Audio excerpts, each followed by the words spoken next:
ఈరోజు మీరు గమనించి ఉంటారు, ఆయన జనసేన అధినేత, డిప్యూటీ చీఫ్ మినిస్టర్ రౌడీ షీట్ల మీద ట్యాక్స్ వేస్తామని వైజాగ్లో వారాహి సభ, Jagadamba junction, I still remember అన్నాడు. రౌడీ షీట్ల మీద అక్కడ వైజాగ్ అప్పటి ఎంపీ సత్యనారాయణ గారు చేస్తున్న ఈ అరాచకాల మీద మాట్లాడారు. ఆయన భావించిన అరాచకాల మీద మాట్లాడారు. రౌడీ షీటర్లు రాజకీయాల్లోకి రావటం ఏంటండి? మరి ఈరోజు రౌడీ షీటర్లు మీద ట్యాక్స్ ఏడాదిన్నర అయింది, ట్యాక్స్ ఇంతవరకు వేయలేదు. అంటే ఆయనకి ఏమన్నా ఇంకా ఫార్ములా ఉందా? ఇంకా ఈ స్టిల్ వర్కింగ్ ఆన్ దట్?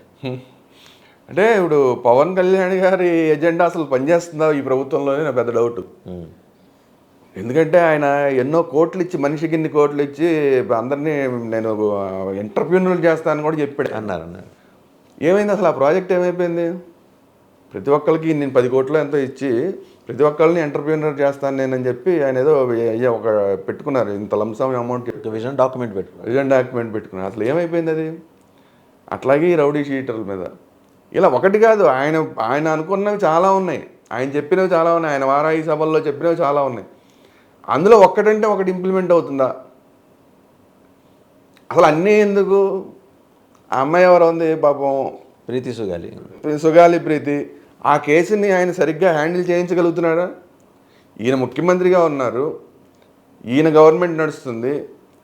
ఆవిడ తల్లి వచ్చి మొన్న పవన్ కళ్యాణ్ గారిని అన్ని విమర్శలు చేసి ఇంత రచ్చ అయిన తర్వాత అప్పుడు ఆల్రెడీ సిబిఐకి గత గవర్నమెంట్ ఇచ్చిన కేసు మళ్ళీ సిబిఐకి ఇచ్చామని చెప్తున్నారు. అంతకుముందు ఇచ్చిందండి, వాళ్ళు ఏదో మేము చూడలేమన్నారు. మళ్ళీ గవర్నమెంట్ మేము సిబిఐకి ఇచ్చామంటుంది, మళ్ళీ చూడలేమంటారు. మీరు దాన్ని కనీసం ఇంప్లిమెంట్ చేయగలుగుతారా? సంవత్సరంన్నర పాటు అసలు దాని గురించి అసలు ఎక్కడ ఏ చర్చ లేకుండా జరిగిపోయింది కదా. ఆవిడ వచ్చి మళ్ళీ గోల చేస్తే అప్పుడు దాన్ని మళ్ళీ సిబిఐకి ఇస్తున్నాం అనిపించగలిగారు. కానీ ఇప్పుడు దాకా సిబిఐ తీసుకుందా? అంటే పవన్ కళ్యాణ్ గారు ఆయన అన్నిటికన్నా ఫస్ట్ తీసుకుంటా అన్న కేసునే సంవత్సరంన్నర తర్వాత కూడా దాన్ని ఒక కొలికి తీసుకురాలేపారు.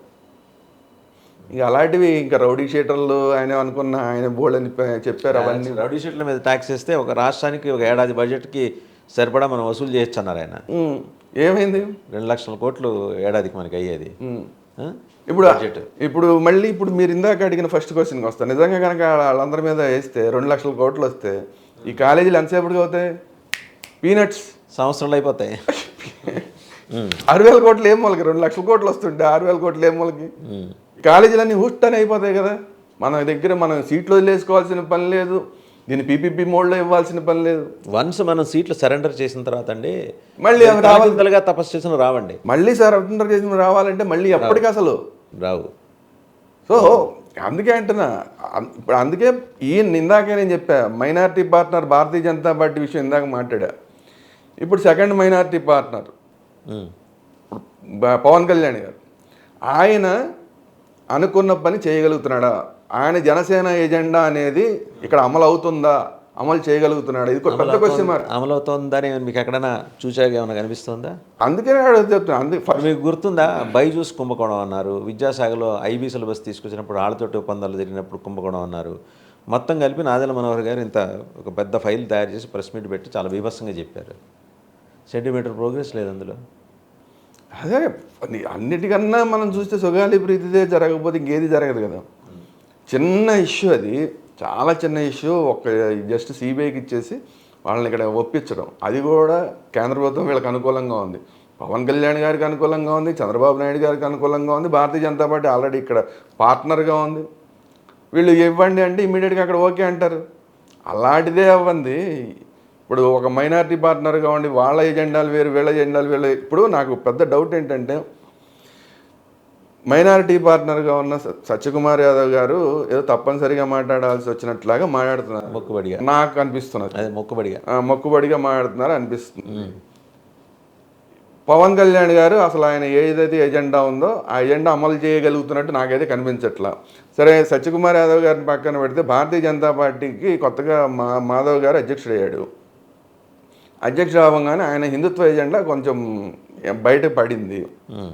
ఎందుకంటే గుంటూరులో జెన్నా టవర్ గురించి మాట్లాడారు, అలాగే విజయవాడలో లెర్నింగ్ సెంటర్ గురించి మాట్లాడారు. ఆ పేర్లు మార్చాలన్నారు, అక్కడైతే తీసేయాలన్నారు, గుంటూరు జెన్నా టవర్ తీసేయాలన్నారు.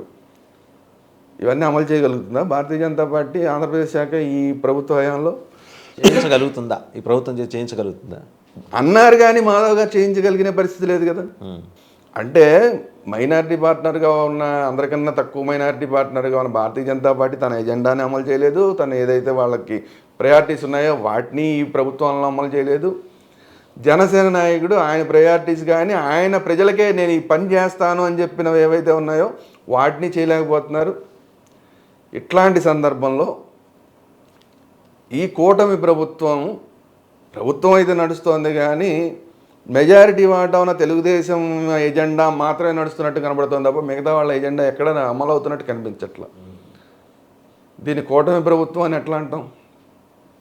తెలుగుదేశం ప్రభుత్వం అంతే కదా, అలాగే కనిపిస్తోంది కదా. మరి ఇట్లాంటప్పుడు ఎంతవరకు సాగుతుంది ప్రయాణం?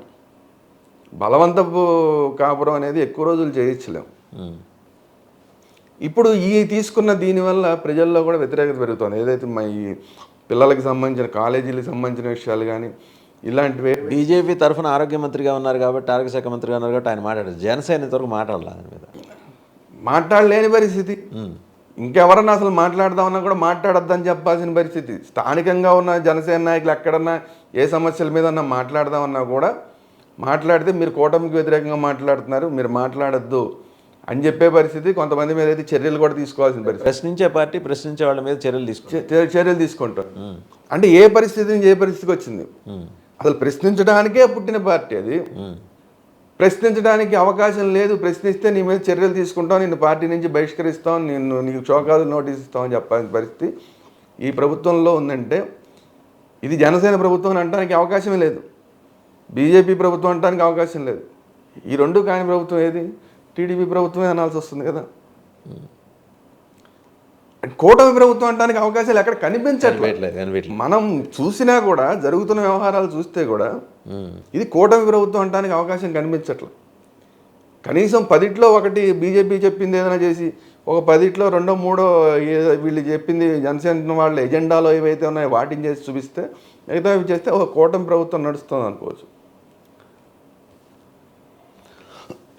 అందువల్ల ఇలా ప్రశ్నిస్తే సహించలేని వ్యవహారం ఎంతవరకు దాన్ని మీరు ఎలా చూస్తున్నారు?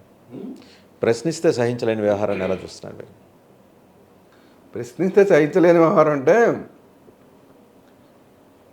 కూటమిని నడిపించడానికి అంతకన్నా వేరే పరిస్థితి లేదు.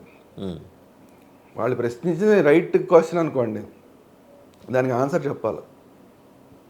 ఆన్సర్ చెప్తే టీడీపీకి ఎగనెస్ట్ అవుతుంది, మాట్లాడడానికి లేదు. అందువల్ల ఏమైంది? ప్రశ్నించొద్దు అని చెప్పే పరిస్థితి. కూటమిని ఏదో రకంగా ముందుకు తీసుకెళ్ళటం కోసం తన సెల్ఫ్ ఐడెంటిటీని జనసేన కోల్పోతుంది, ఆత్మను కోల్పోతుంది. ప్రశ్నించడానికి వచ్చిన పార్టీ ఎవరిని ప్రశ్నించొద్దు అని తన కేటర్కే చెప్పాల్సిన పరిస్థితి వస్తుందంటే నువ్వు ప్రభుత్వం కోసం అని చెప్పి నీ పార్టీ ఐడెంటిటీనే కోల్పోతున్నావు. ఎట్లాగైతే టీడీపీ పార్టీ వెళ్ళి కాంగ్రెస్ పార్టీతో జత కలిసినప్పుడు ఎలా అందరూ రివర్స్ అయ్యారో, ఎట్టి పరిస్థితుల్లో దీన్ని యాక్సెప్ట్ చేయమని చెప్పారు. ఎందుకు? కాంగ్రెస్కి వ్యతిరేకంగా పుట్టిన పార్టీ. ఎన్టీఆర్ ఆశయమే కాంగ్రెస్ వ్యతిరేకం, ఆయన ఆశయమే అది. అలాంటి పార్టీ ఎప్పుడైతే కాంగ్రెస్ కలిసిందో జనం యాక్సెప్ట్ చేయాలి.